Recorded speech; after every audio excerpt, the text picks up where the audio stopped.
Oh.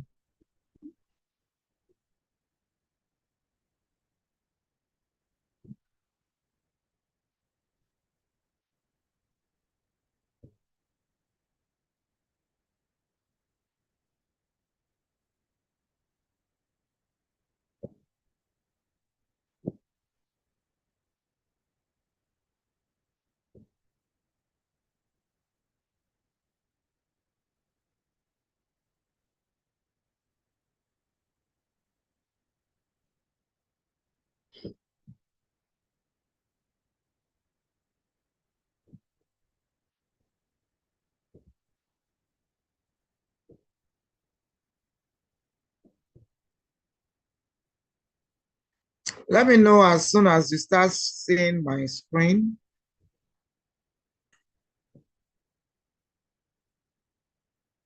Not yet. Okay.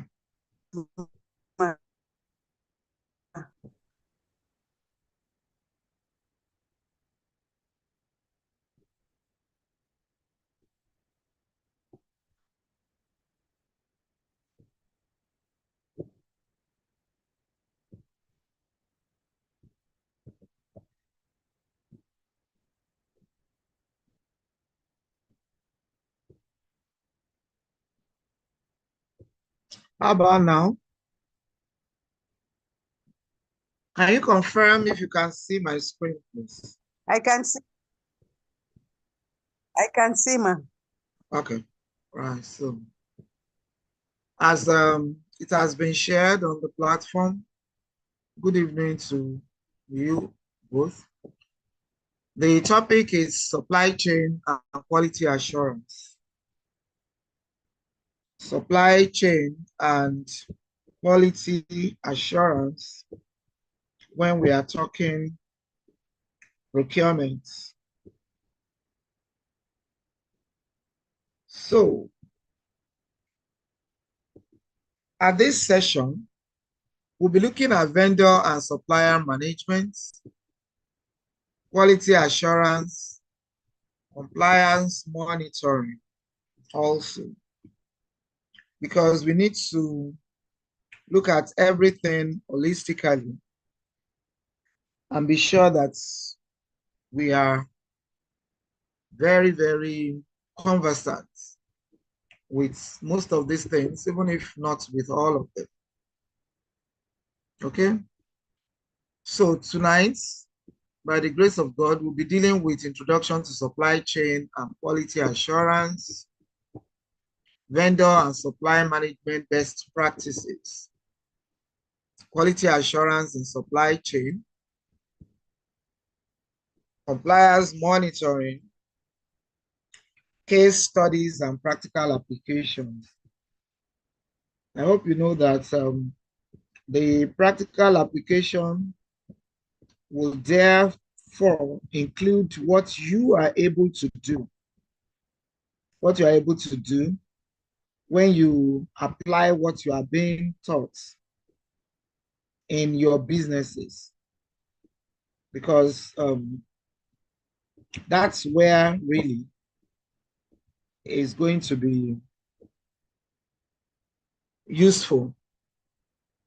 That's where it is relevant.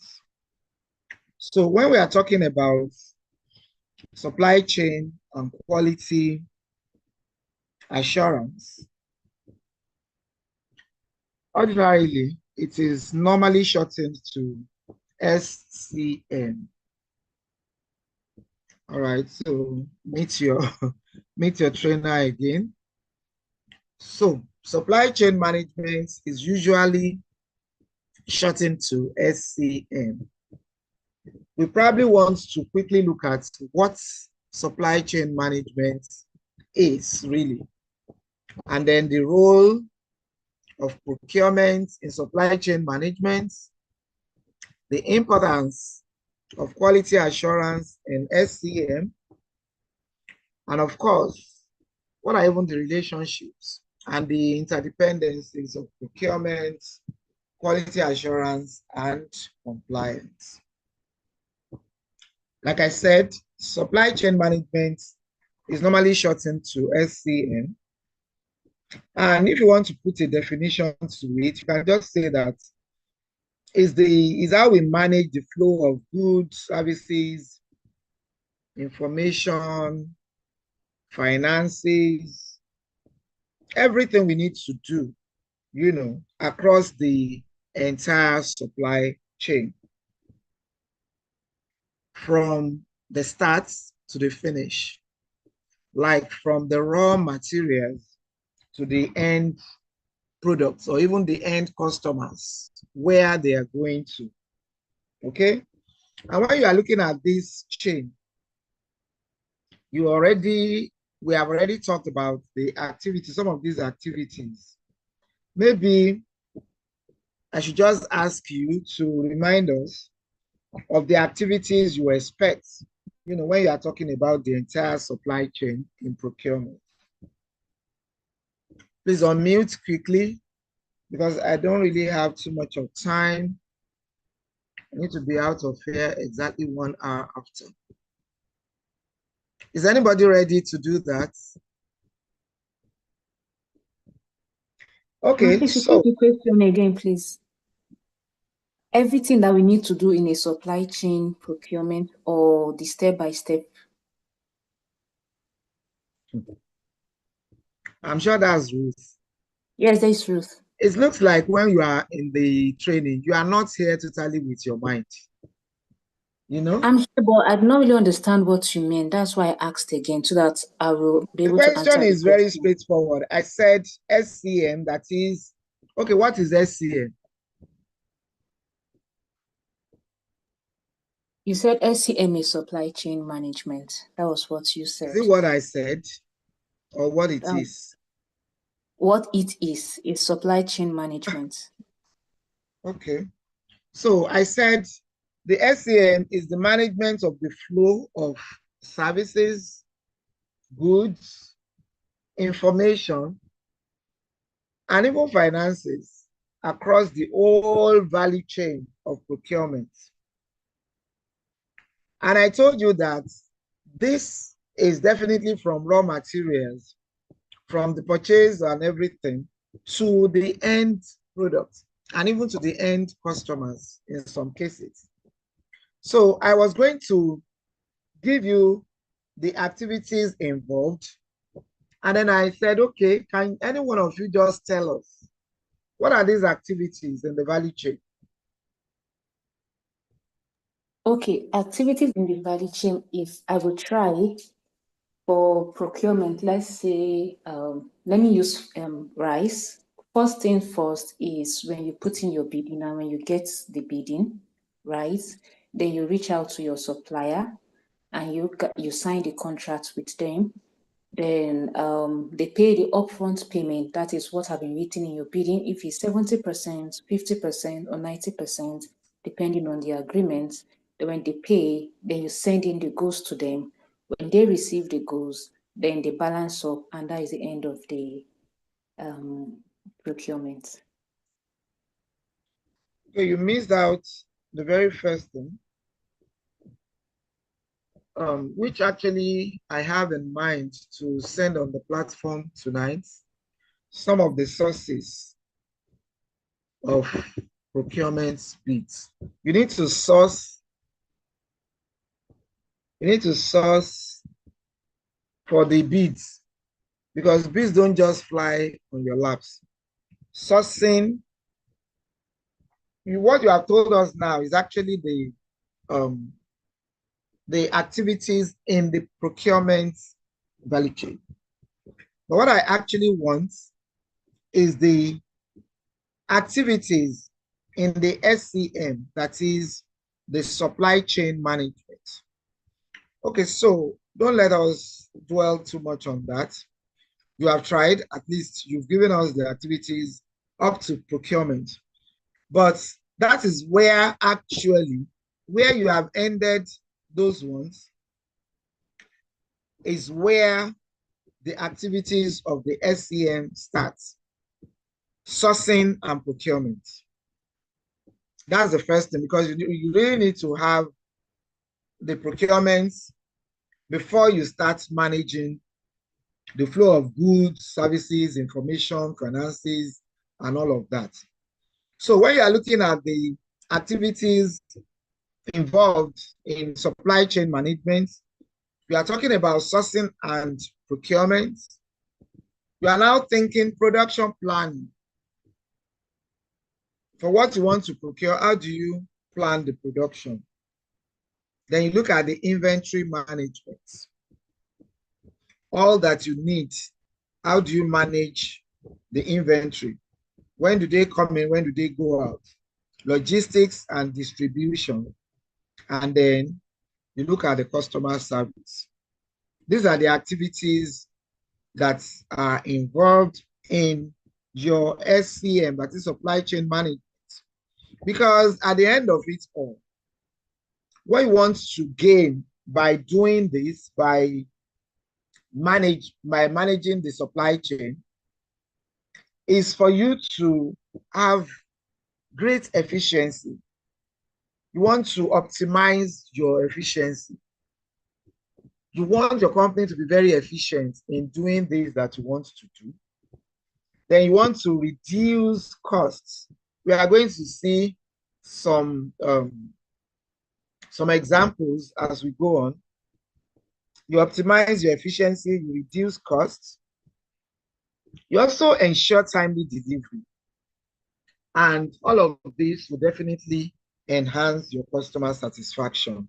That's why we said it is from raw materials to end customers, to the customers at the end of it all, because it is your SCM that makes sure these are your goals when you are trying to do supply chain management, to optimize efficiency, to reduce cost. And I mean, you will agree with me that these are great goals, you know, when you want to do any business at all, even apart from procurement. This is really good to reduce costs. For me, these have been with me right from growing up, because my mother would always tell us that nature allows no wastage. So right from what you are eating on the dining table, you must not waste food. Is always take the portion you are able to eat. And so growing up, if you take more than you can eat, you eat it by force, and you are likely to be flogged for doing ojukokoro, for being greedy. Okay, so this actually, and she will prove it to you. And at the end of the day, you can even prove it scientifically that nature truly does not allow any wastage. Because when you look at rain, rain will fall on the ground will take it in and produce plants for us.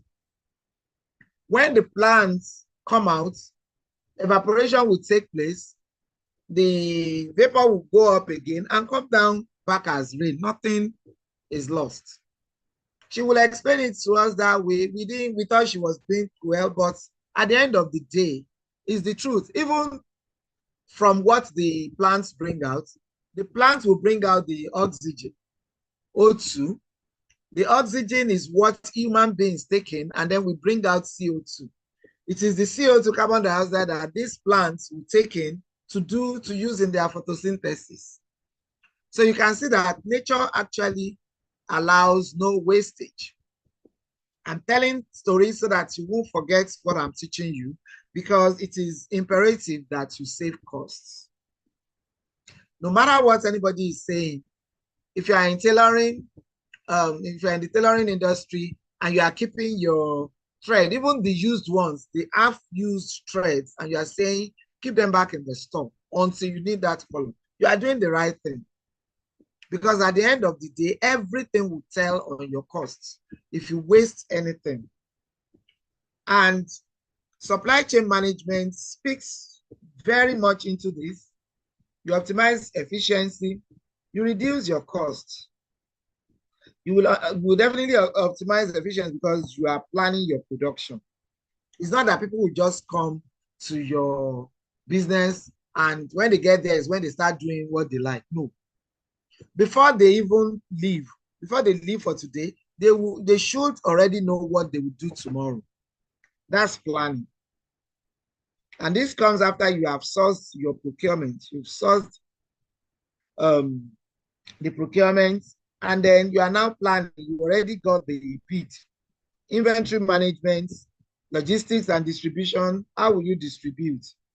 Then your customer service, so that you can enhance your customer satisfaction. Then we want to look at role of procurement also in SCM. Within SCM now, procurement functions within SCM. You have to be able to to choose your supplier. Remember, you are a supplier to the people who gave you the bid. Then some people are also suppliers to you. You must be able to select your supplier and evaluate them properly. We've been talking about this. Don't just look at people and say, oh, this one is my sister. Oh yeah, come. You are the one that will supply the grains. No. That's not. You have to evaluate. They must know what they ought to do. Otherwise, they will just throw you. They will destabilize what you are doing. You have to select your supplier. You have to evaluate. And we talked a lot about contract negotiation. You must know how to negotiate properly. You must manage your cost well. You must manage risk. You see, risk keeps jutting its head because it's all about risk management and your sourcing of raw materials and services. And you may be asking, why is this very important?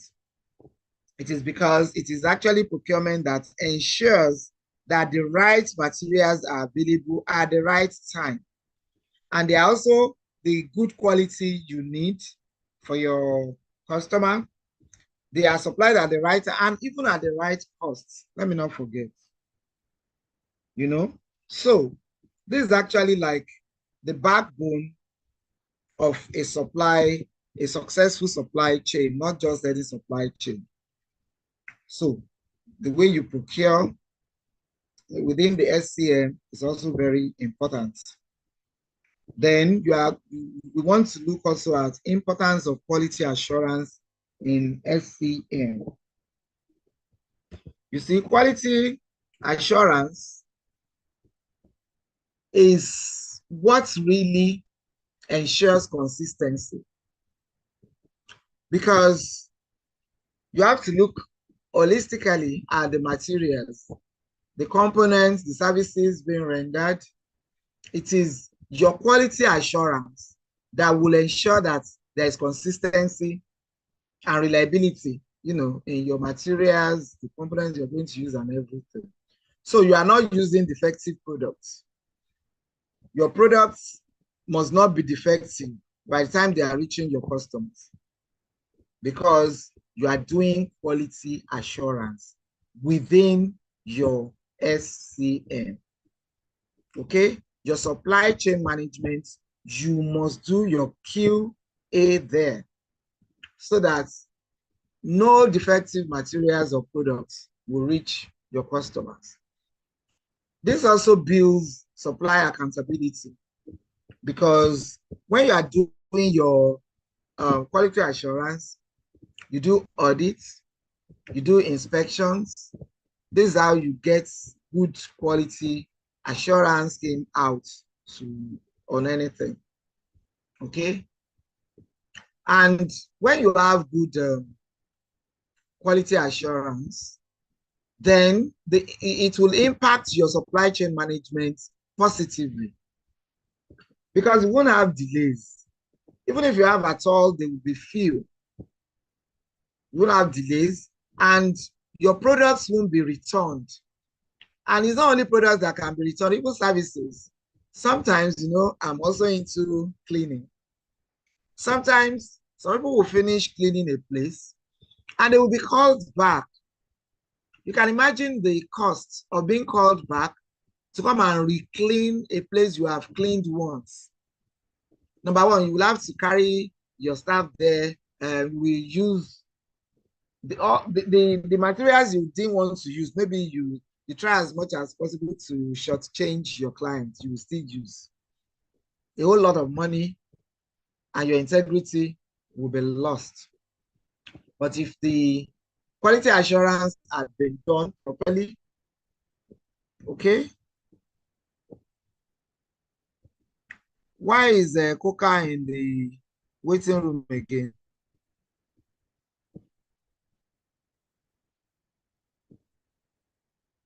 You said the network have been kicking her out. But I just admitted her now. Admitted.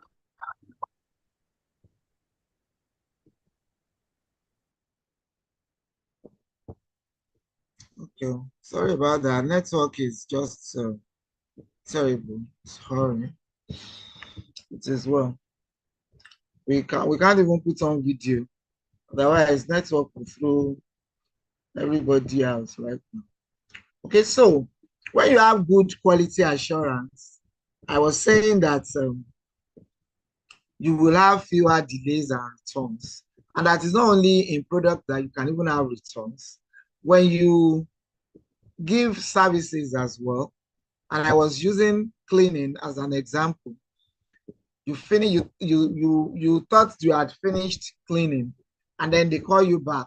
You are going to waste a lot of money in repeating what you have done. So it's better to have good quality assurance even within your supply chain management. This is why supply chain management is very important, either in services or in products, you know. And when you have good QA, you will also have higher customer satisfaction, and you will have referral. And this will impact positively on your bottom line, because people would always want you to do jobs for them,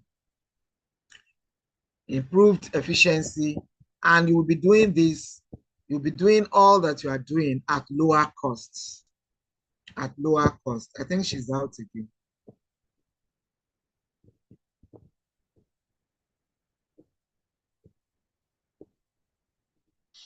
Okay, so you will also enjoy lower cost. Ruth, be watching out. If Natasha goes out, be sure that you are the one admitting her back so that I can concentrate on my training, please.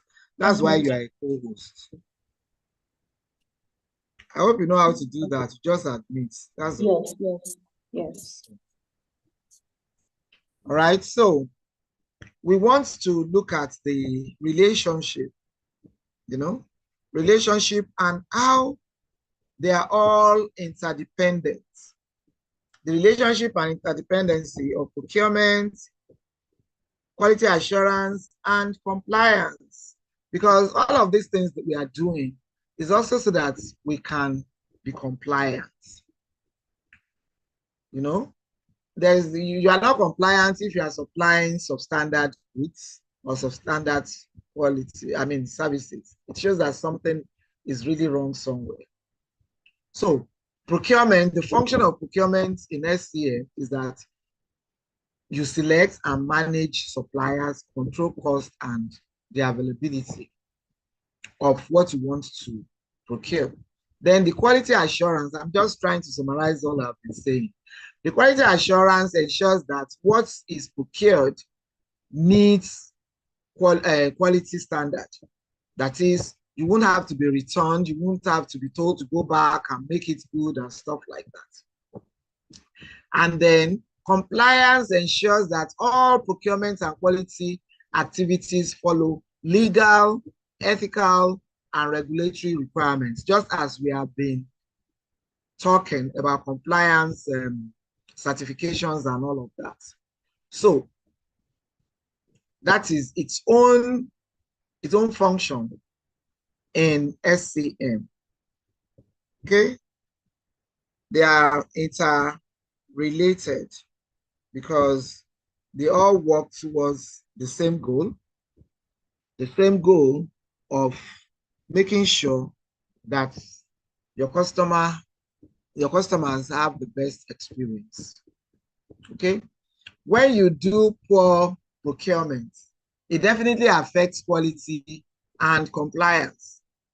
And when there is lack of quality assurance, of course, it will lead to non-compliance and poor product quality. And non-compliance will just result in legal risk and your supply will be disrupted. So the three of them form very, very quality-driven, risk-managed supply chain. So they are very, very important. Now, when you want to choose suppliers or when you are going to be chosen as a supplier, these are the criteria. These some of them, very important part of them, you know, the cost, that is the cost of what you want to bring on the table, the quality, the reliability of this supplier, the capacity, because you cannot go to a company that will need maybe, even if it is 1,000, let's say 1,000 pair of trousers for their staff as uniforms, and they are saying they need this within a week, and you have only 2 tailors and maybe 3 machines. You don't have the capacity. It won't work. They won't give you the job.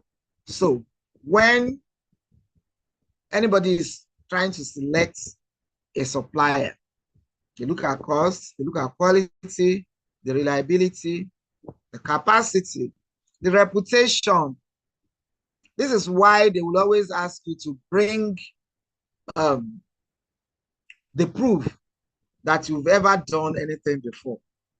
Because when they look through, there is no way they don't see whether you are a reputable company or not with what you have given them. Because if a company gives you a supply of 10,000, maybe 10,000 branded mugs, and they told you supply within 1 month, and you say, yes, you can do it. Okay, that's a contract. You have already said you can do it. And then you maybe at the end of the day, you still supply though, and you are now giving this proof of supply to another client. And this client sees that in your contract, you are supposed to supply within 1 or 2 months, but you ended up supplying these goods in 6 months. It already shows that you are not a reputable company. Because those people just manage, maybe they've given you a deposit, or maybe they just like your face, or maybe they're just merciful. Otherwise, they ought to have just said no to you. So the new company, I hope you understand what I'm saying, because you may be saying, how would they know that I'm reputable? After all, I've not worked with them before. There are so many criteria of knowing whether you are reputable or not. Then your RFI, RFQ, RFP processes. We already talked about RFI, RFQ, and RFP, so we don't need to overflog those. Your processes, they will look at them, and from this, they can also know. Then vendor scorecards and evaluation tools. Each bid giver or each client, each company has the way they score their vendors, and they have their evaluation methods or methodologies, which some of them can release to you so that you know that it's a transparent process. And some may not, but everybody has his or her own way of doing things. So when we want to look at strategic partnership versus transactional relationships, these are 2 different things, but they are also within your SCM.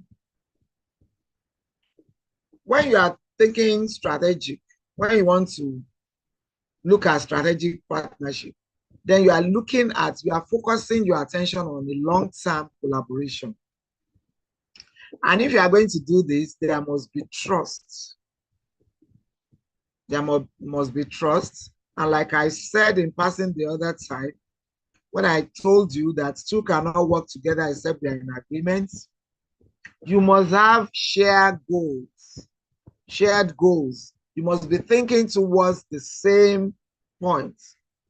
Okay, if you're going to have, that's what we call strategic partnership. So you know what you are bringing to the table, and your partner also knows. And you must communicate. Your communication must be very open and continuous.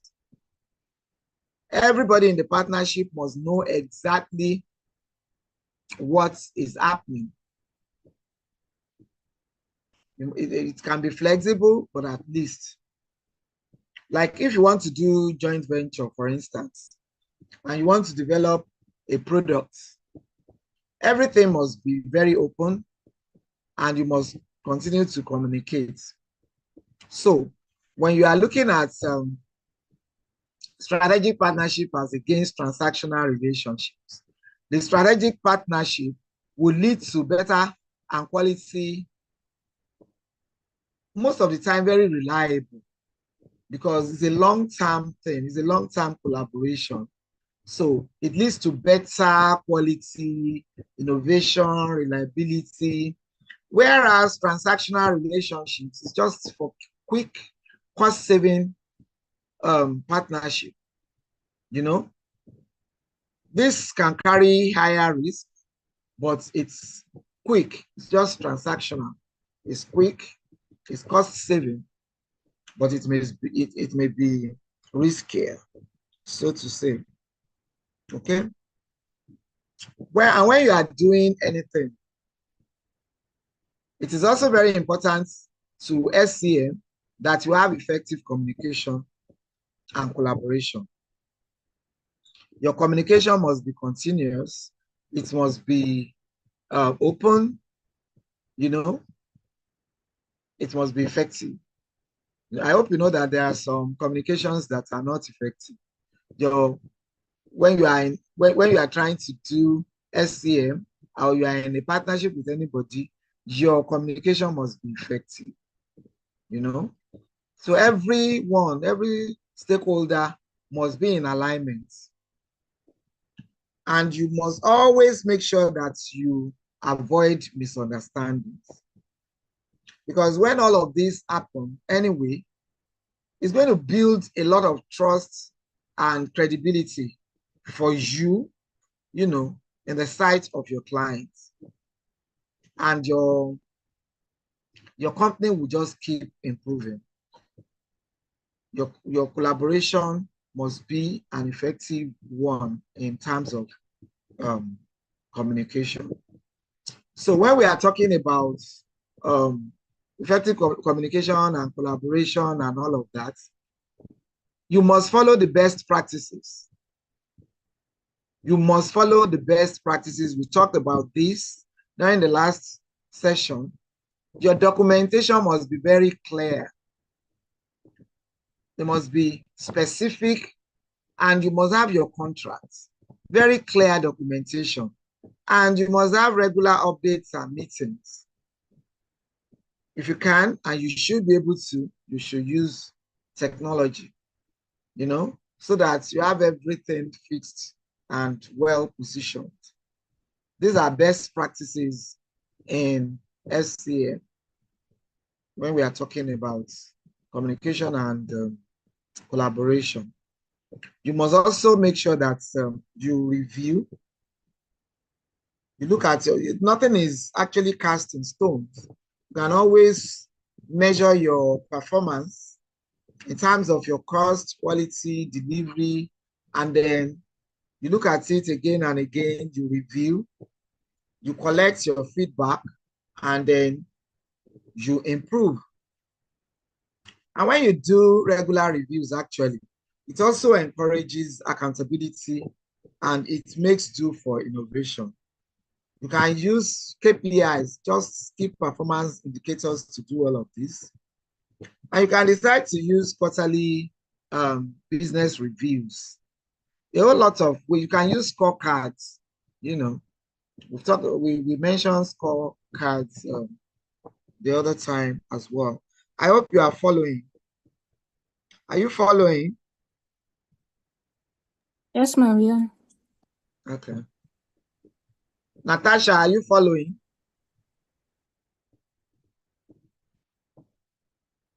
Natasha, are you with us or against us? With your network? Okay. Let's quickly look at supply. Maybe, maybe she's just there and she's not hearing us. Supply chain risks. We have already spoken about this, but I just want to reiterate all of these things. When you are doing supply, you have risk. And as much as possible, it's good for us to mitigate our risk. I spoke about this during the last session, the geopolitical risks. For example, if you want to go and supply in a trade, um, in a war zone, for instance, you know that that's quite risky. And when you have, maybe you have wars or political instability in some places, they can disrupt what you are doing because your supply routes may even be disrupted. You know, you may not be able to get the things to the places, and this can result in higher costs, which will also result in price hikes. And you've already given them prices. Okay, you have financial risk. For example, we talked about that as well. With currency fluctuations, with inflation, especially in a country like Nigeria. And part of financial risk will also even be the supplier bankruptcy. The supplier can go bankrupt, anything can happen.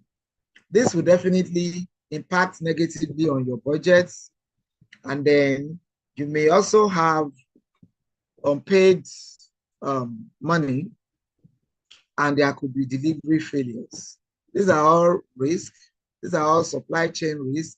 And we need to look at how we can mitigate all of this. That's why you just don't get up and decide that you want to do procurement and you go about it. Your SCM must be well thought out. Then operational risk. For example, if you are in production and then equipment just fail, or your staff just decide not to even come to work. These are operational risks, and it happens. There can also be labor strikes. The labor may say everybody should down too. There could be cyber attacks, like it happened to one of the crypto exchanges recently. There were cyber attacks, their money was stolen and all of that. That had already brought operational risk to them. Okay, then this may affect everything we are trying to do. And there will be delay, there could be missed deliveries, you know, a whole lot of breaches. So, what are the mitigation strategies? Remember, we said when we have risk, what we should be looking at is how to mitigate this risk. So, for instance, you can have the strategy of diversification. That is, you do not rely, we have said this, I'm only just trying, you know, I've told you people that when I teach, I use the kindergarten model. So we keep repeating the same thing in different ways so that it can sink in and you cannot come back to tell me that you didn't understand. So you don't rely on a single supplier. You don't rely on only one region. You know, you have to source for multiple areas. You have to, you cannot just say by force, you must go to this war-torn region because that's where I have come from. It doesn't work that way. You must avoid relying on only a singular source of anything, either the suppliers or the region. Okay? Then dual sourcing. You use at least 2 suppliers for critical components so that you can be able to ensure continuity. It's not the one that you will have the fabric, maybe you are doing uniform. So you have this shade of blue for today, and then tomorrow there's no continuity, you have another shade. Nobody will answer you. A whole lot of people went into bankruptcy supplying MTN, especially when they first came. They were one of their suppliers, and they were very, very conscious of their yellow. And MTN yellow is very different from all yellows we've ever known. That's why they greet and they say yellow instead of hello. So if you go to China and or you are here and you just send to China and you say yellow, and then they just give you one useless yellow, they will reject everything. Container load of t-shirts were rejected. So you need to make sure that you are very critical in choosing your suppliers, especially for the components you are going to use, for the raw materials, for everything, so that there can be continuity. You don't want to get your spice today, and then your time is big leaves today and tiny leaves tomorrow. If there's no consistency, they may return all of these things back. So if you are into production, you must ensure continuity in sourcing, and you must also ensure that there is consistency. Now, contingency planning. Well, contingency is contingency. You must have a backup plans. For instance, when you are doing your logistics, when you are doing your production, you must have backups, and you must make sure that you also communicate this, to the people you are dealing with. For instance, if there is trouble brewing around Oshodi and you need to pass by that way to supply, you cannot go through Oshodi. Maybe you want to go through another route. You will need to communicate it so that your client will know that you may be delayed because of this reason. But that contingency must be there. That in case this happens, you must have many, many plans, not even only plan B. Okay? So we have gone through the very first 8 slides, if I'm not mistaken, by what we have just done here. Now, exactly what's in your contract? We've already talked about this as well, but when we're talking about it, we're only talking about risk. We were not talking about supply chain management at that time. But all of these are also very important in SCM. Exactly what do you have in your contract?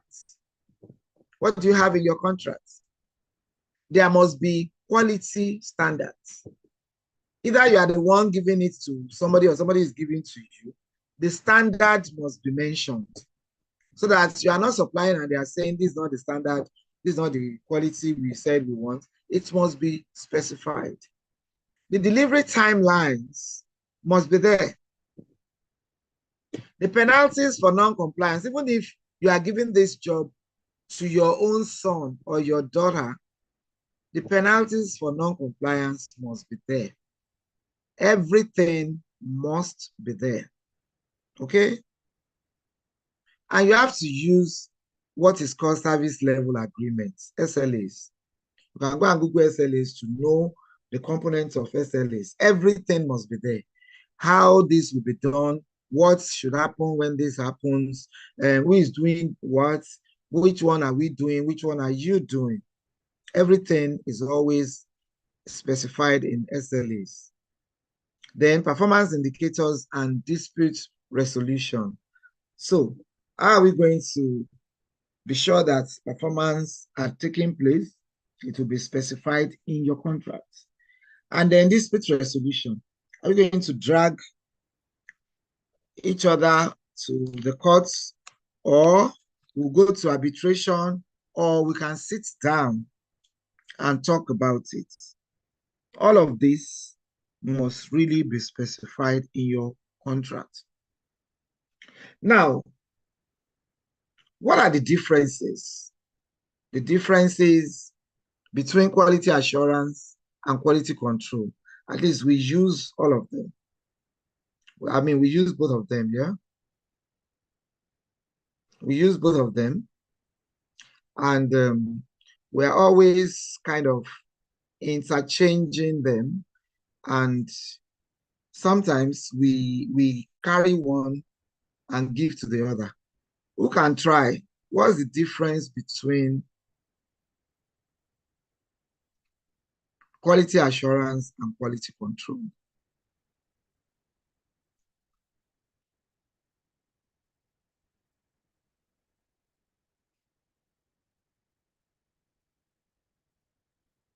Is anybody going to tell us?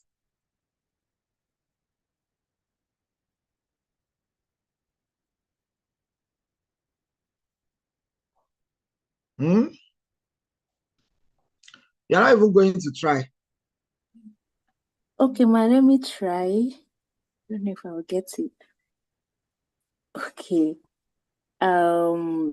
Quality assurance is a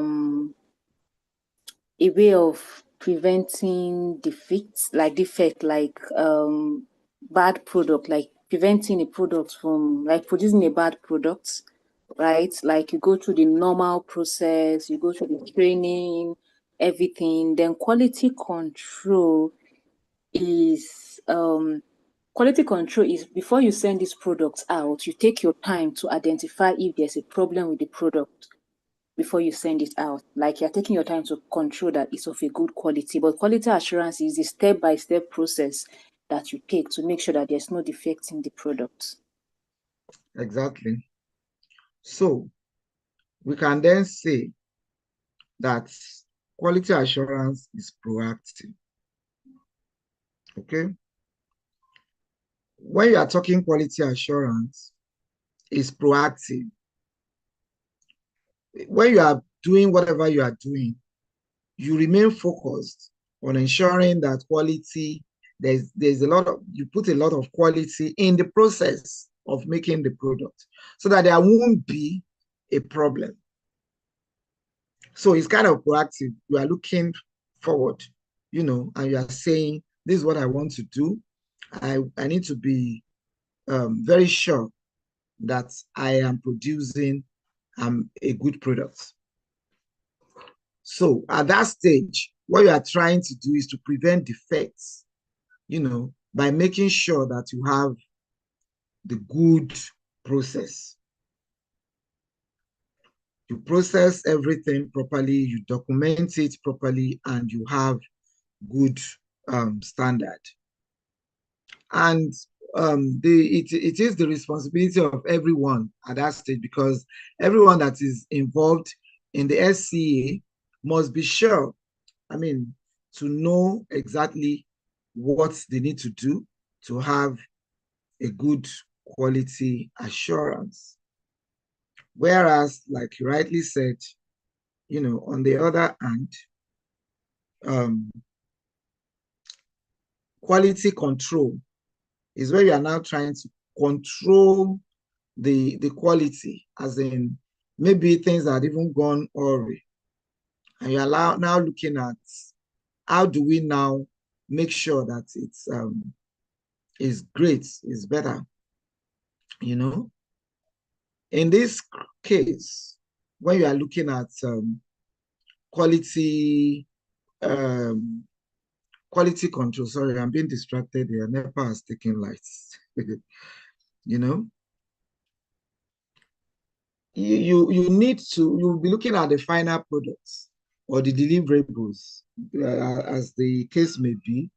Like if it's services or it's products, you are looking at the products.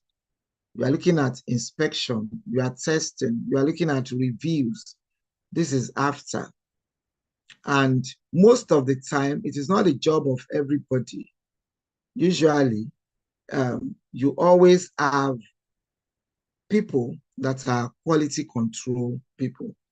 You have a dedicated staff, dedicated team that will do that. So if we say that quality assurance is proactive, then you can say that quality control is reactive, because you are reacting to um, identifying defects now in the final product. You are looking out for the defective products, and then when you detect, you want to fix, you know. So that's why we say it is reactive. Okay. And so we have some frameworks for quality assurance, like the ISO 9001. You also have the Six Sigma. You have the total quality management, that is TQM. I'm sure you would have been hearing all of these terminologies. You probably just thought that you don't have anything to do with them, but as a procurement person, you have a lot to do with all of this, because these are quality assurance frameworks that you have to know, you have to work with. Then cost of poor quality, you need to know all of these things. That's the COPQ, is cost of poor quality. If you like the ISO 9001 now, that's actually an international standard, for quality management systems, what we call QMS. That's ISO 9001. And the focus is always for you to be able to meet your customer properly, for you to be able to kind of improve the process of improving on your products, on your production, on everything you are doing continuously, so that you will always be meeting your customer at the point of their need. The regulatory requirement, whatever your customer needs, you are meeting them, like bumper to bumper. That's the focus of ISO 9001. You have to think properly. You have to process your approach. You have to be customer centric. That is, your focus is always on your customer. And you must be able to improve continuously. So you will have to plan. You will do what you have done or what you need to do. You will check again and go back to plan.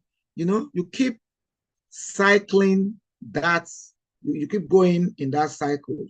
You plan, you do, you check, you act. You plan, you do, you check, you act.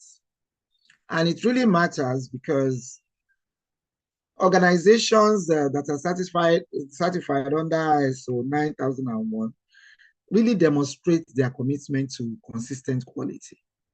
So once you are certified under this, it shows that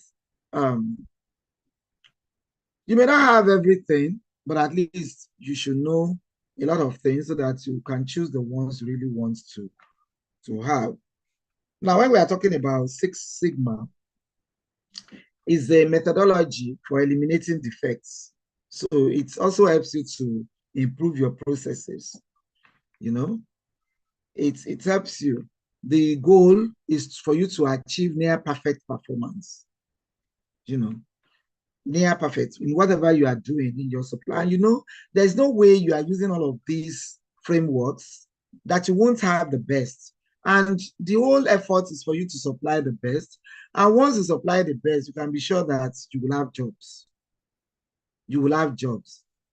In Six Sigma, you're supposed to define, you measure, you analyze, you improve, you control, so that you can have good existing and always improving processes.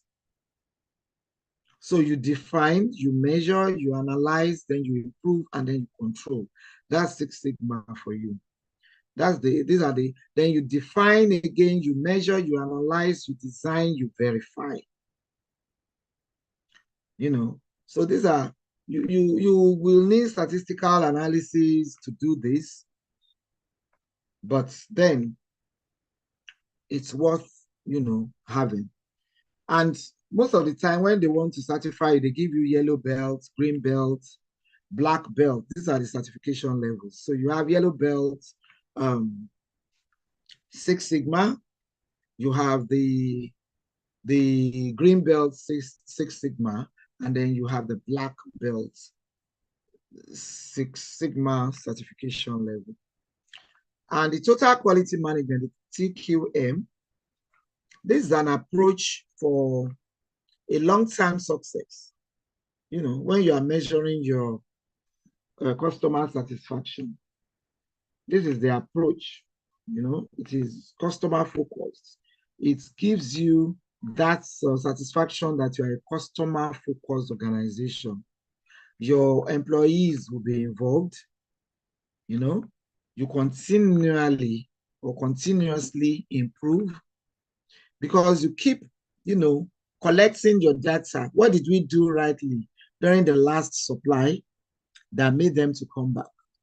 Or what didn't we do well? So they are all data driven though. You need to be putting your data. So when we did this job for this ministry, this was the feedback we got. So we need to improve on this, or we need to, carry the staff along and all of that. They are all data driven. Now, this cost of poor quality, I've talked about it in passing when I was talking about returns. This is just what it is. The total cost you incur due to failures. If you fail to produce quality products or services, this is the cost. It is the total cost that you will incur if you refuse to be that company that will always give good quality services or products. So you can have internal failure costs, maybe defects, even before the products reach the customer. Then you will now need to rework, or you have to scrap, like for instance, there was a time in my monogramming section when somebody did very, very expensive towels, in those days, towels that they would buy maybe just one piece for 5,500, and he had already done like 100 out of those. The digitizer missed out something, and then from the digitizer to the main production, the quality assurance was not properly done. The quality assurance was not, I think maybe one, I don't remember clearly, but I shall know that something went wrong. I think from the digitizing, one letter was missed. It's like somebody wants to write Ola Oshebikon and then put Ola Shebikon, missing out the O, In some places, Ola Shebikon and Ola Oshebikon can mean the same thing, but they are very different, But if you just assume that Ola Oshebikon is the same thing as Ola Shebikon is in a dialect. For instance, my father is Ola Shebikon. My husband is Ola Oshebikon. They are from different places. In my father's dialect, Ola Shebikon is what they will call. But this doesn't mean that everybody will now take it. If I'm Ola Oshebikon, you spell it as Ola Shebikon, I will not take it from you.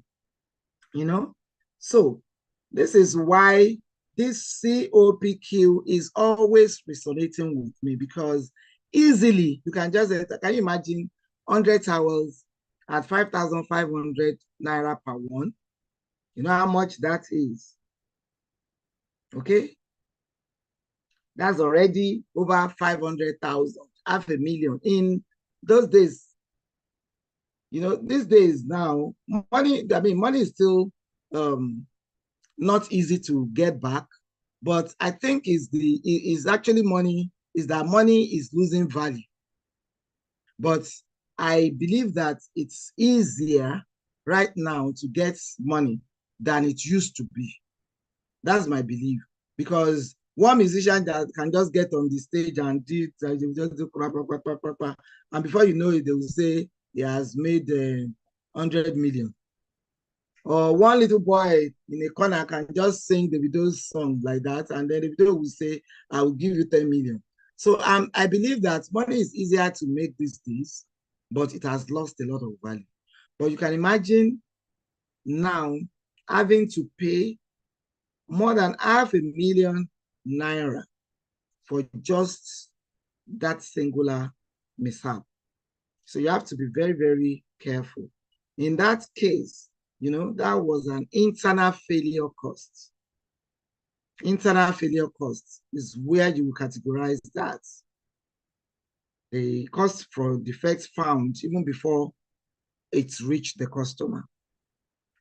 External failure costs are those costs from defects found after delivery. This is where quality control now comes in, After when they return, when they are claiming warranty, and you are even going to lose, your customers. These are all costs as well. Because when you lose the customer, that's a whole lot on the business. Okay? So, it's a whole lot. It's a whole lot. We need to prevent things like this.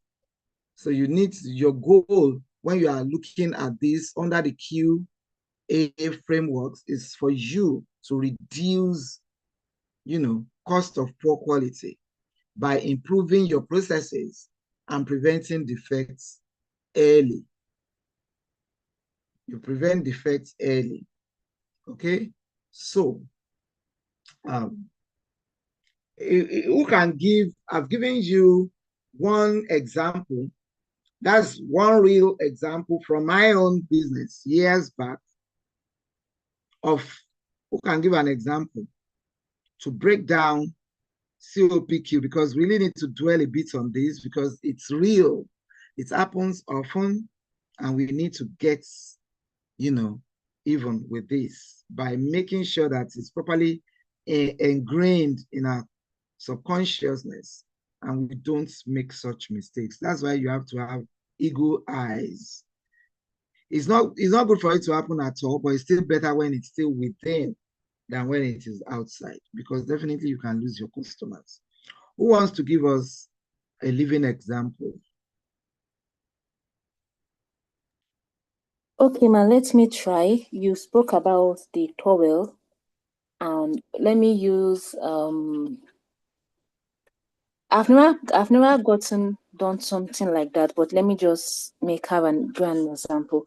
For instance, let's say as a vendor or as a spice producer, I get a contract for white label, and they gave me the name that they want to be fixed in their spices.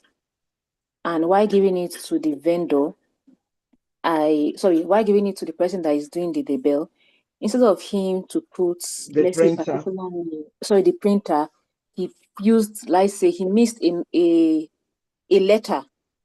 And in some places, once you miss a letter of a word, it turns to another thing, meaning a different thing. Yes. So imagine me now, let's say the request for 1,000 bottles of spices, of curry powder. And the printer have gone ahead to print 1,000 of a different name altogether. So I cannot be giving them something that they did not order for. They will ask for they will ask me to reprint again. They will return everything. Yes. And secondly, Even let's say if you have already put it on the product, they will now yes, return everything, and then you have to start afresh. Then another example that came to my mind while I was talking about the printer is the formulation. Some people don't like garlic in their spice blend.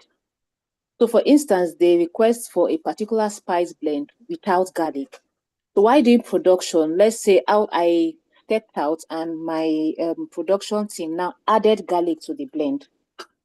Automatically, that production is a waste because we have to start afresh, doing a different batch for them. So if that example now, from what we have from what we have learned today, under where do you think that ought to have been taken care of, that it can never happen, that you can beat your chest that it won't happen in production? Quality assurance. No, not quality assurance. Quali that quality assurance or quality control No, quality control is even after you've finished. after. Your production planning. Okay. We talked about it, your Yeah. production planning. When I said to you that it is not that when they enter the production place that they start knowing what to do. So before they even get in, you would have already put it, and it's already properly written, that this production is without garlic. That is part of planning. So garlic will not even be around that place at all. So nobody can say, I made a mistake. The person that will make that kind of mistake to now go into the store, to go and carry garlic and put in this production, must really be intentionally wicked. And then we will know how to deal with such a person. That will no longer be a mistake.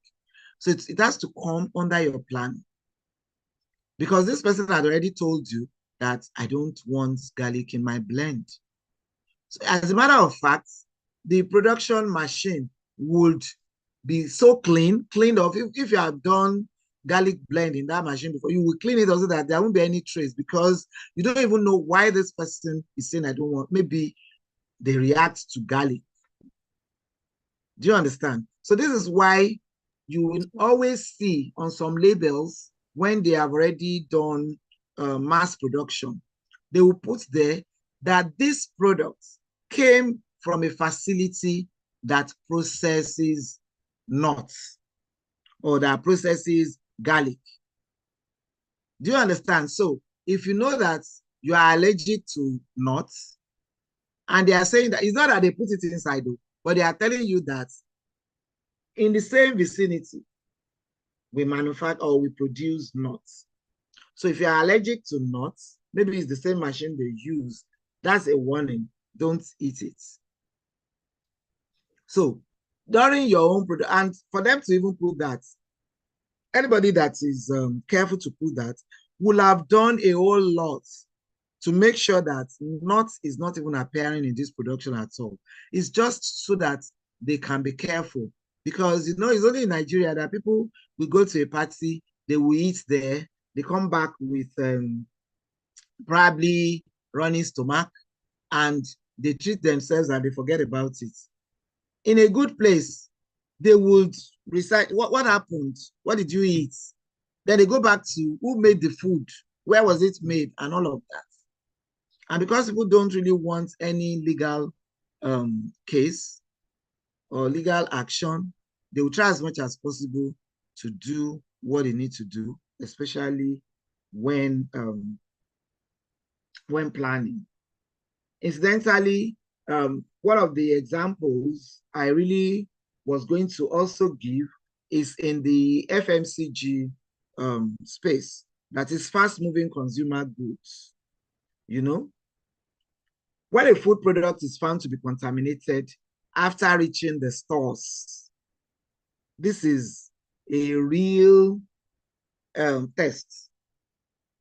A whole lot, you know, a whole lot, a whole lot, a whole lot of COPQ, you know, a food product that is found after, when they finish production, they've already transported, they've distributed, and then it has now reached the stores, and they found out that there is contamination. The cost impact is huge, because they have to do product recalls. They must pay regulatory fines. There could be legal action. And of course, they will lose consumer trust. So this is why I'm dwelling on this COPQ, especially for those of you in food production. The in the value chain of food production, wherever you find yourself, the costs may be very huge, especially the legal costs, legal action. legal action. In the pharmaceuticals too, it happens a lot. They will have to pay appraisal costs, you know. They will go and do lab testing, inspection. They will do, all sort of. Then they now start questioning their certifications. They're everywhere, everywhere. Either you are doing services or you are doing products or you are doing even works in construction. You can also, as a matter of fact, is a lot in construction. Maybe you deliver an estate and they then find out that the cement or the block you use um, are probably defective and the houses are giving way. I mean, and before you even hand over, sometimes in construction, they do what is called the test for concrete strength. And they also do foundation, they do soil test and all of that. You pay the inspection fees, you do all sort of things. So it's always better. It's always better for us to be very proactive. So now you are doing quality assurance and not quality control. Okay. So I hope we are following and you are understanding what we are saying. Yes, ma'am. Is Natasha on this call at all?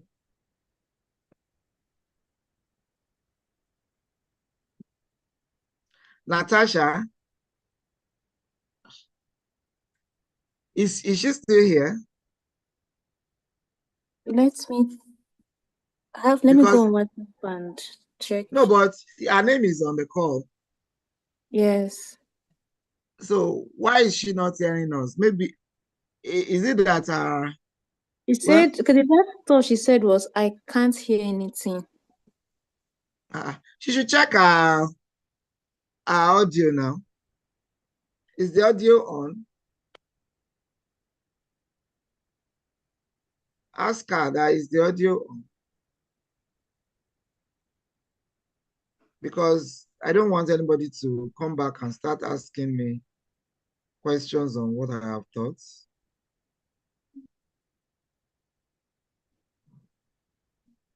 Is our I don't audio? know. I don't think So she's why is she not online. using the chat box? Don't know. That's it. So she's just here. She's here in name only, so to say. Now tell her to type something in the chat room.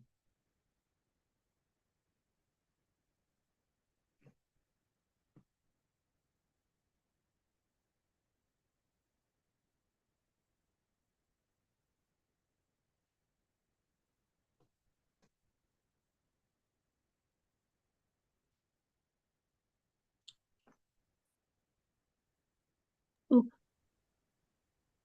okay. Okay. I guess she's online now.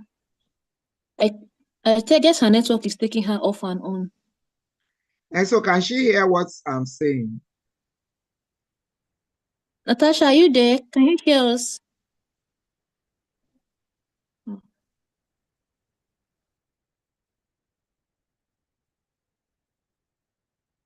Type in the chat box for her to read.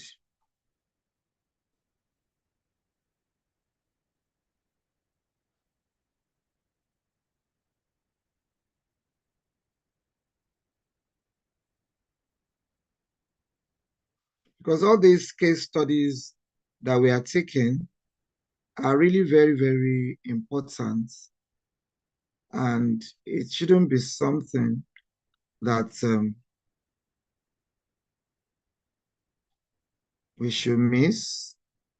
And then you come back to ask questions. So if she's having all these kind of challenges, we've already done more than 1 hour already. We can probably just call it a day. Her network is terrible. She says she only hears one word on, one word off. So her network is very terrible. And she can't change where she is. No idea. I'm telling you so that you can tell her. Let me ask her on WhatsApp.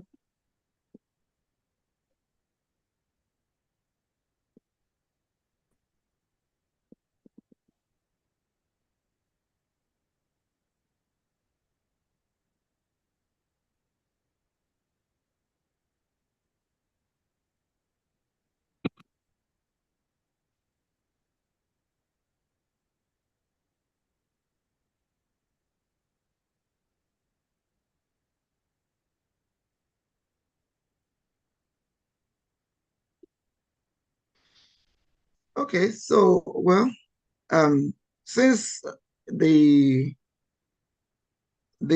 training is So cool. recorded, You keep moving from one direction to another. She replied the chat. so that means that she's there and she's hearing us. Anyway, let's quickly look at lean principles in procurement.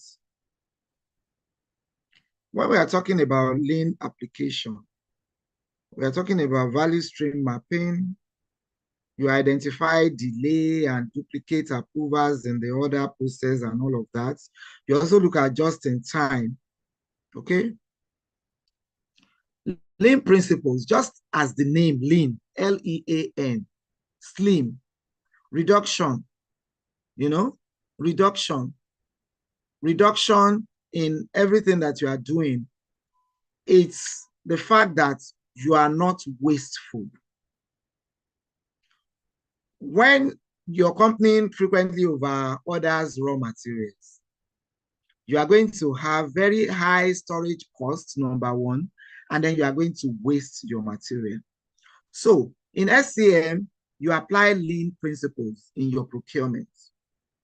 What are these principles? How can you apply lean principles in your procurement? You use value stream mapping. That is, you identify delays and duplicate approvals. So you are not giving approvals to two things that are going to be used for only one production. Okay, so if is in a business is in a production that you just need a sweetener. If you need a sweetener, there's no sense in buying sugar and buying honey. You need to do your production planning to decide exactly what you want to use. So you identify and you don't duplicate approvals for what you are going to do. And then you also use what we call just in time, JIT. When you adopt this to order your materials, you order what you need at the time that it is needed. So you don't just order and keep there. It's a whole lot of waste, because sometimes we may think that we are saving costs. Sometimes when you are supposed to order, let me take, for instance, in my branding business. So if I want to buy 50,000 t-shirts from China, if I want to produce 50,000 t-shirts from China, it's of course cheaper than if I'm producing 5,000. So if I'm not putting lean principles in my procurement, I probably will go and order 50,000 because it's way cheaper. And I kid you not, we've made these mistakes before we understand what you are now learning. And this is why it is really a passion for me to mentor oncoming entrepreneurs, because I don't really want people to make the same mistakes I have made. If I had known all of these, a lot of things would have been saved. And this is why you have to pay attention, pay rapt attention to what do take action, what bank, UN Women are now taking it upon themselves to teach you people. And this is why I actually wanted to call off this, but we're almost done. And I remember that, well, the meeting is being recorded, so she can just go over, because it's very important that you get these key things. No, now, what we would have done at the time we didn't know all of this, would be to go and to import the 50,000 pieces. We will have it at the back of our mind that we'll give them 5,000 now, and then we have kept, we would have saved a lot of money, because when they order next, we won't have to go through procurement in China and all of that. We just give them another 5,000. But then, hey, you are not in that country. You don't know whether they are going to phase out the logo they used. You don't even know whether they will change you as their supplier. You don't have the control of the future. They may not want that type of t-shirts again. So by the time you didn't do your value stream mapping properly, you didn't do it just in time approach, you put everything there, they will rot in your storage. And you will also be maintaining storage, because you have to be sure that there are no moths, no moths there, no cockroaches, no rats, nothing. You have to maintain the storage. And at the end of the day, everything may be a waste that you now have to start using as welfare packages for people when they don't take them from you. So this is it's very important that you apply lean principles when you are doing your procurement. Don't assume that the people you are serving will still call you back and they will take everything from you. Don't stockpile. It's okay for you to save costs by buying a lot, but the truth is you have to think through it and you have to be sure that is what you will really need, you know? And you can do collaboration. It's also part of lean application. You can do supplier collaboration. Instead of buying the 50,000 t-shirts, for instance, all by myself, I could look out for somebody who would need the same thing. Maybe it's not branded, it's plain t-shirts, then we can collaborate. So in this case, you will have better deal. You know, make sure that you reduce your it's also under lean application that you reduce procurement lead time and your inventory holding costs.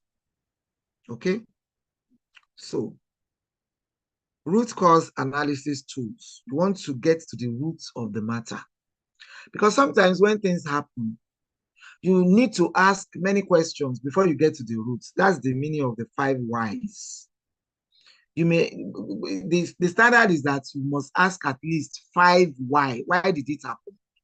So for example, if a supplier, maybe somebody that you have engaged to give you some of the things you are going to use to do your procurement, if this person delivers to you a wrong product, just like Ruth mentioned about the printer bringing the name that is not theirs, the commonest mistake printers even make is in the colors, in mixing the colors, the brand colors of the clients. And these brands, they have chosen the color for a reason. But you know, especially in Nigeria, some printers will be telling you, blue is blue now. Why is it, you know, you really need to impress it on them that blue is not blue. This person wants sky blue, and this is not sky blue. They know why they chose their color. So for instance, if the supplier delivered the wrong product, these are the 5 whys you are likely to want to ask. Why was the wrong product delivered?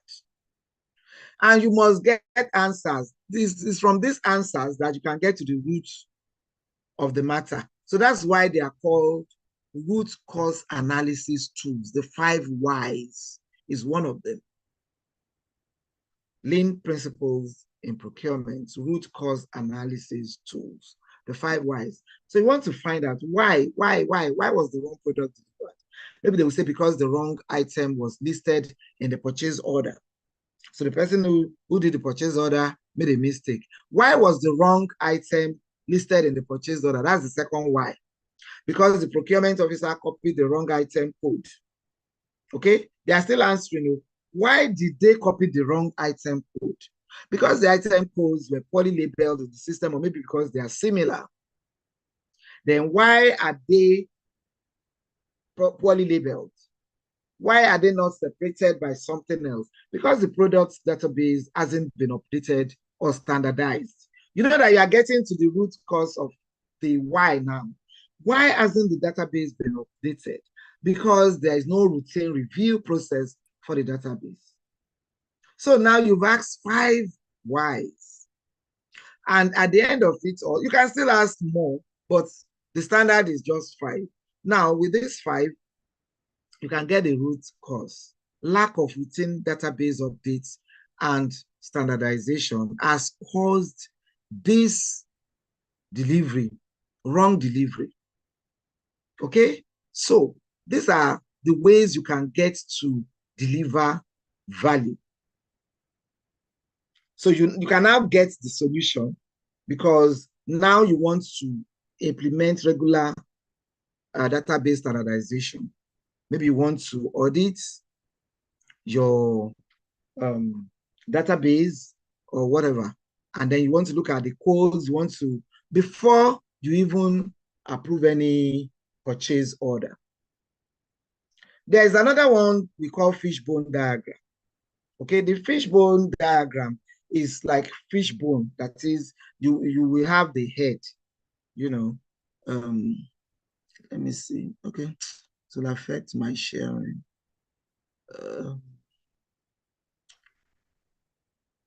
You can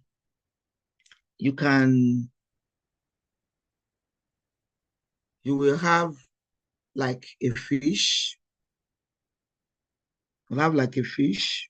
I'm trying to get my smart pen. Anyway, for lack of time, don't let us even bother about all of those. My annotation is not working. I don't know why. But what we mean by fishbone diagram. So you put, like for instance, if we are still talking about the wrong item delivered, and you want to use the fishbone diagram, you will put the head of the fish. What has caused the whole thing? You put it as the head of a fish. Then from that fish, you start putting branches. From that head, you start putting branches. Maybe you draw a man, like the staff that made this to happen. Then the method that was used, no standardization, and all of that. You keep drawing until you get to the outcome. Each of those things that you are drawing, that you are, linking to the head, is a potential cause. And that is what you are trying to examine. And then you will now look at corrective actions as you assign it to the to each of what you have drawn on that fish head. That's why it's called fishbone diagram. The head of the fish is the main problem. Then the bones are all those all the branches that you are now putting. Why did it happen? How did it happen? What can we do to correct this? Okay.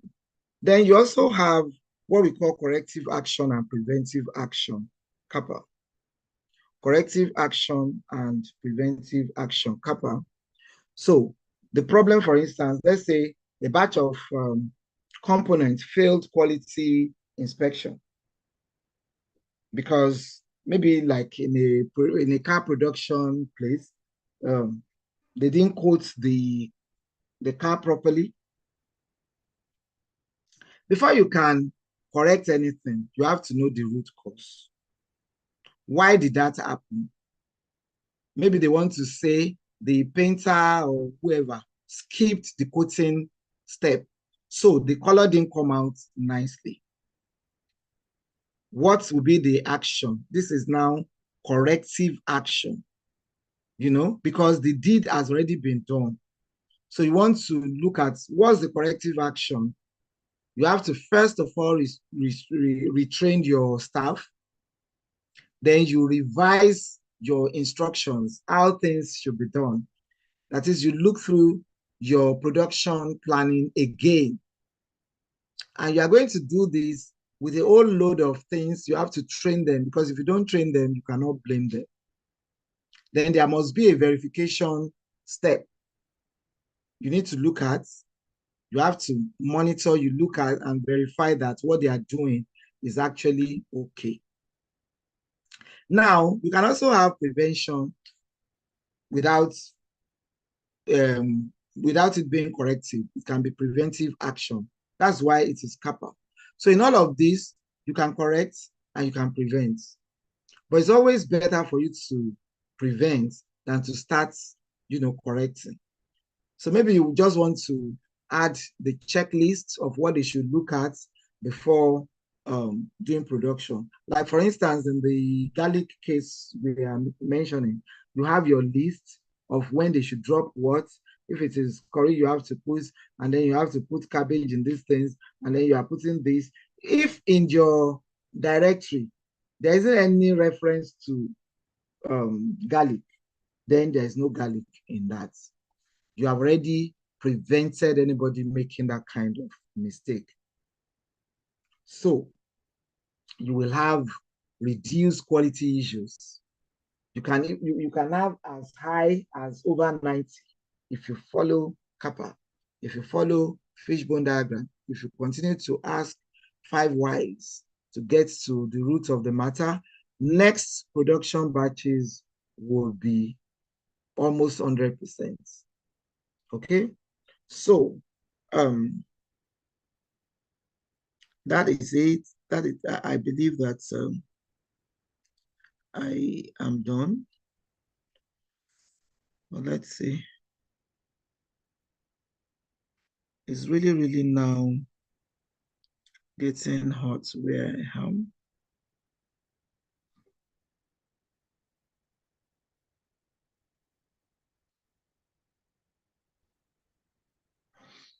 Oh, we have to look at key regulatory bodies. These are very, very important. Key regulatory bodies, you have your food and drug. If you are into food, are you well registered with FDA though, Ruth? Not yet, ma. I'm trying to get my NAFDAC. You intend to do what? My NAFDAC. I just finished with trademark, so I'm heading towards NAFDAC. Okay, so yeah, NAFDAC is the same thing as food and drug. Yeah, it is NAFDAC. In the US, it's food and drug. Yes, ma'am. And we used to be FDA too. That was actually where I worked at. So you that you are in the food value chain, what is food and drug? What's FDA? What's NAFDAC? Why are they important? They help you Why do you with want to go and quality control, and they make sure that you are certified, because when you have your NAFDAC certification or your FDA, you are well accepted worldwide. what do they do? Who are Okay, they? they help regulate against let's say fake, number one. They help also in quality control or quality assurance rather. They help in quality assurance because when they before your certification, there are so many things that you have to put in place before they come and certify you. And thirdly, when it comes to product control, they also help in that to make sure that your products have same quality, same taste in every batch that is being produced. In all of those, there are actions. So what are they trying to do? Remember, it's a federal agency. Yes. What are they trying to do? In all their action, they are trying to make sure that the quality that is being produced are top notch. If they are top notch, what then? How do they affect us? If Okay, so if a product doesn't pass through NAFDAC and is not of good quality, it can cause so many ailments. okay, so it's a federal agency, and it's the responsibility is to protect the public health. So they regulate food, drugs, medical devices, even cosmetics, and a whole lot more. Because water production also goes through FDA right now. And in Nigeria, it is NAFDAC. It's just the same thing. We just like to change names. It used to be FDA also. When I was working there, it was Food and Drug Administration. Okay, and the main thing is that they protect public health because they regulate food. And what that means is that they ensure that the products are safe, like you said, effective, because like even if cosmetics, if I buy cosmetics and what the the product says is that it will make me dark and I want to be dark and shiny. And then I buy these products and instead of making me dark, it's making me lighter. Okay. So this is where Food and Drug or NAFDAC comes in right now. Are you living up to what you say you are doing? If you say your garlic is that one that can cure everything, and then it's tested and what you said is inside, it's not there. They are not ordinarily, they are not supposed to approve such things, but anything can happen. I don't know. But they are supposed to safeguard and protect the interests of the public. And it goes beyond even the products itself, even the labelings, because that's what the example I just made came from. If you label it as when you use these cosmetics, you are going to be black and shiny. And then we now use cosmetics and we are just all shades of all shades of Fanta, you know. They ensure that products are safe, effective, properly labeled before they reach consumers, you know. So that's what Food and Drug is all about. Then the ISO is International Organization for Standardization.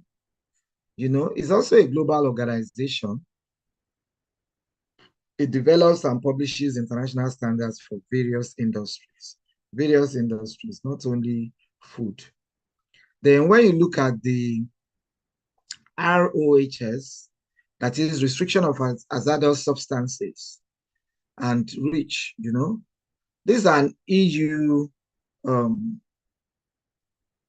is an EU directive, and it restricts the use of specific hazardous materials in what they are supposed to be used for. So it's something, some things can be used in electrical and electronic products and they are not edible. So there has to be a control.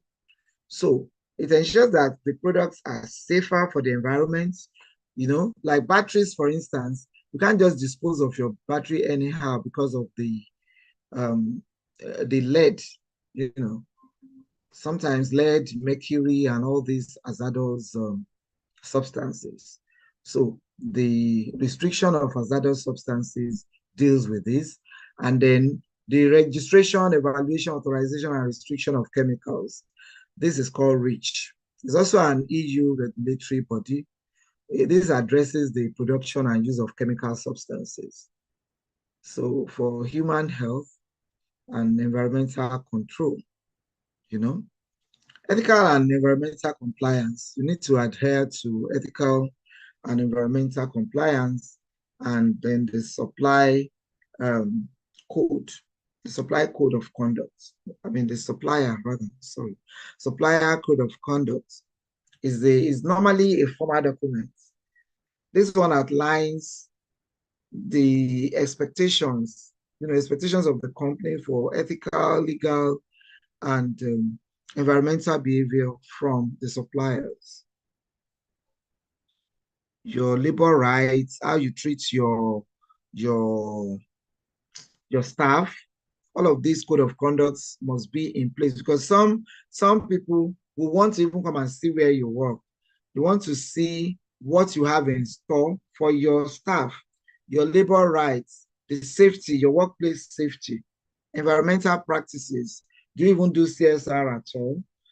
Do you give bribes? Your conduct generally, you know. So you must agree if you want to work with such companies that are big on code of conduct, you must be able to agree to follow their rules, the rules of business relationship. Okay. So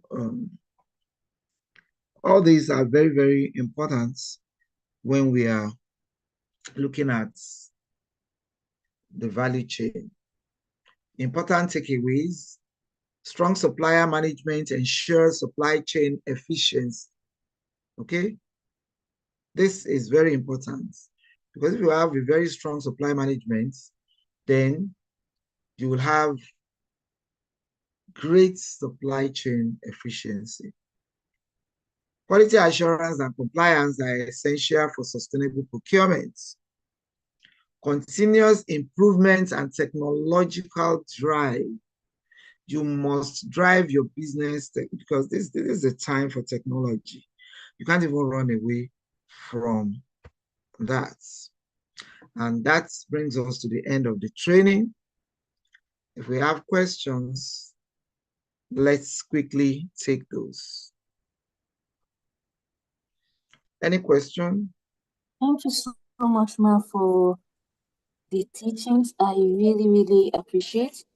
I wanted to ask, Ma, is SON the same thing as ISO? Well, in Nigeria, they will say Standard Organization of Nigeria. That's SON. I would not say they are the same. They are not the same, but they do similar things. But I have decided not to use SON. I have decided to use ISO because that's international. But in Nigeria, it is SON, Standard Organization of Nigeria. You cannot, if you want to export, for instance, I'm not too sure that SON would be more recognized than ISO. Do you understand? So it's better for you to just go with the international. But if you have SON, is workable. All right, Ma, thank you so much. Any other question? Natasha, if you are hearing us, you may want to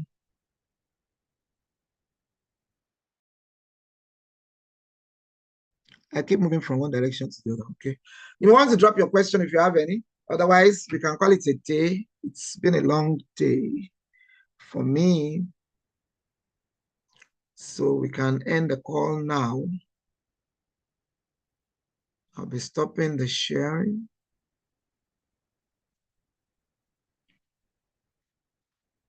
All right. In the absence of any more questions, it is good evening from me here. Bye-bye. See you next time. Bye-bye, Ma. Thank you so much. You're welcome.